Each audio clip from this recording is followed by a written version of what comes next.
everyone. I wanted to say thank you so much for all the views and feedback and comments that I received on my YouTube video, Dating in Korea as a Foreigner.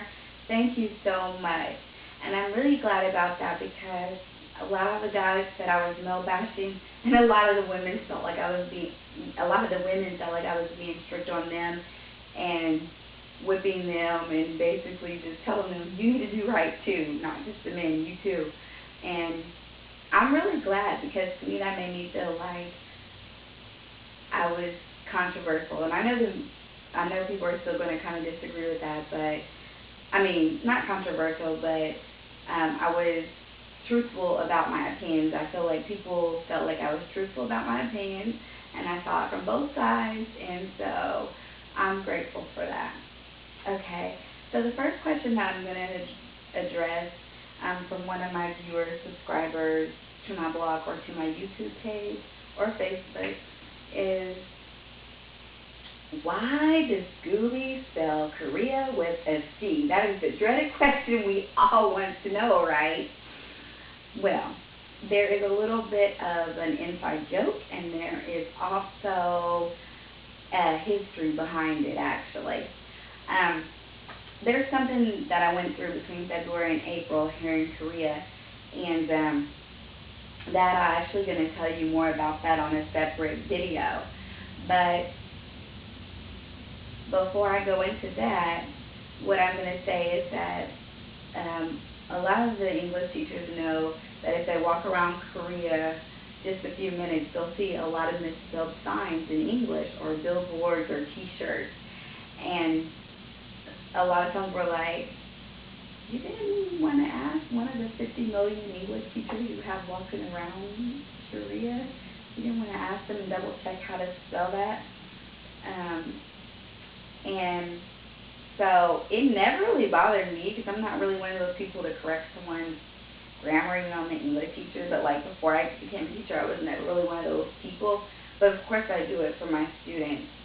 But if we're just in conversation and you misspell a word, I just assume it's a typo and you know it. So with that being said, one day I was in Itaewon and I was meeting up with some friends that I hadn't met up with them yet. So I was walking by myself and I see this shirt that says, I love Korea, and I'm like, why do they spell Korea with a C? And I'm like, did a double take, and I was like, they didn't even spell the name of their country correctly. So anyways, after that, like I said, I went through something between February and April, and it's really aggravated me. So every time they would tell me something like totally off the wall that just sounded so silly, I would just spell it with a C, like, ugh. I don't even get it. So it was just kind of like an inside joke is what it became, an inside joke. And then I just started spelling it like that. And then one day when my friends was like, why do you spell it like that? And so I told him, and then he was like, well, actually there is some history on why it's spelled with a C. Okay, so to answer your question about history, there's more than one reason why it's spelled with a C. And so this is the one reason I'm going to give you, and then you Google it, and you just go with what you feel is the purpose of why it's spelled with a C or why it's spelled with a K. Okay. Well, when Japan occupied Korea, they decided that they never wanted Korea to be first in anything, so they changed the name of the spelling from Korea to Korea. So that way, in the English alphabet, Korea could fall after Japan, so JKL, so Japan, and then Korea with the K would follow after them. So that's one of the reasons, I believe it's the most told reason, but there are some other reasons, so that's why. So Koreans are not upset if it's spelled with a C. A lot of words, when they're translated from Korean Hangul over to English, they're spelled 2 or 3 different ways anyway.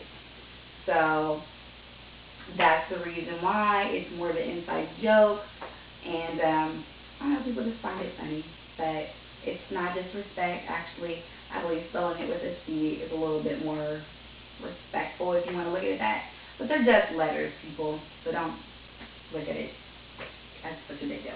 And I'm not saying you are. I'm not saying you are. Disclaimer, disclaimer. No, disclaimer.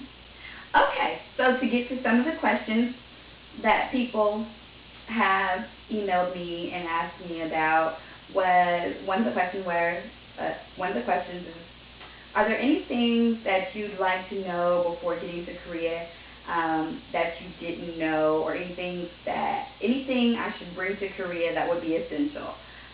This is a guy with this question, but if you're a woman, hair products. Bring your hair products. If you are a plus-size woman, clothes, bring them. My homegirl always, one of my friends, my homegirl had a friend over here, and she hooked me up with her. Shout out to Quisha and Jenny D. Okay, so Jenny D has been here in Korea for a few years, and I was about to come here. And I emailed her, and she told me, always carry toilet paper in your purse, because sometimes you might be out in the public and they might not have toilet paper in the restroom. It went pretty good for me. There's a few times I went out and they didn't have toilet paper. So that's something I would have wanted to know, which I did. Thank you, Jenny B. And another thing I would have liked to know is probably, oh no, actually I did know. Jenny B told me this. Bring a lot of sanitizer. Try to bring Lysol if you can. You are probably going to get sick within the first month, if not 90 days of you being here. You're going to get sick. I got sick twice. Most people do get sick once or twice in the first 30 to 60 days, but 90 tops. Okay? So bring lots of medicine. Korea's medicine is a little bit different as far as how you purchase it.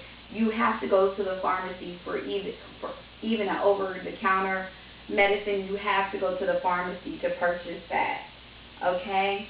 Next question is,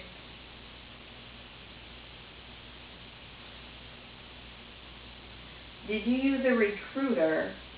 Was there any out-of-pocket expenses for you to use a recruiter? I did use a recruiter. There were no out-of-pocket expenses.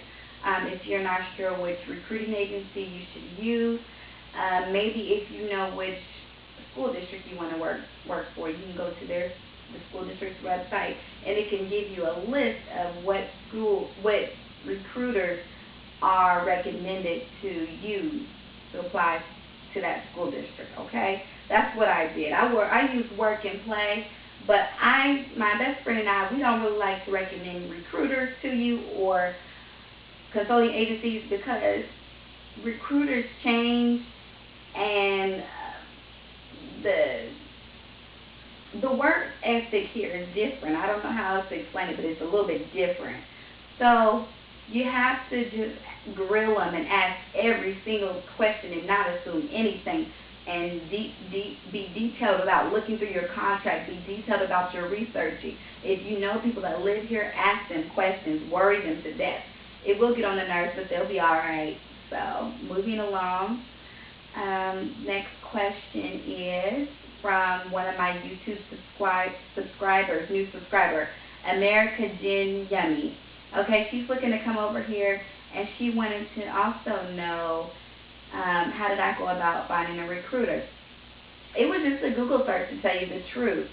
It was just a Google search, and then again, I looked at the GAP because I'm with Kyanggi-do English Program in Korea. I looked at that, and they were one of the recommended recruiting agencies, so I went with them. Don't worry about deadlines. These people are always, oh, I didn't mean it like that. Sorry. Meaning these people, as in the recruiting agencies, not as in Koreans, don't even go there. But they're always hiring. They'll tell you this is the deadline. Just pay attention. It's going to reopen. They're always looking for English teachers. Why did I come to Korea? Is the next question. Sorry I'm moving so fast, but I was trying to make this a shorter video. Why did I come to Korea? I came to Korea because it was the place. First of all, I wanted to live abroad. I've always wanted to live abroad, and I always put it off. I wanted to live in Africa, though. But Korea was one of the most popular places at this time to live abroad and find a job, and it had the most money compared to other countries. And the cost of living, including the cost of living. So the most money and the lowest cost of living. If you're looking at places abroad as a whole, that's the way you're looking at it, is cost of living and the amount of money, when you convert it over to dollars. So that's why I chose Korea. It wasn't like I always wanted to live in Korea, always wanted to, do something like that. I do still want to maybe live in Africa, but we'll see. Next question. Do you plan to live abroad again? Yeah, possibly, but not right away. I want to go home and just relax for a while and then decide what I'm going to do. The dreaded question that everyone hates, and this will be the last question for today, is what do you plan to do after you're finished with your contract in Korea? Well, I'm not going to really tell you everything yet, but I have about 5 options, and I'm going to blindfold myself and just pick one, and that's what I'm going to do. Not really bad joke, but I'm really just going to pray about it, and whatever God says I should do, that's what I'm going to do, okay? Sorry I went so fast, but sometimes I just get so long with it, and I don't want these videos to be long. So that's just going to be the first video that I do answering your questions. So if you have more questions, if I wasn't clear, send me an email and we'll do it again, okay? All right. Thanks for watching.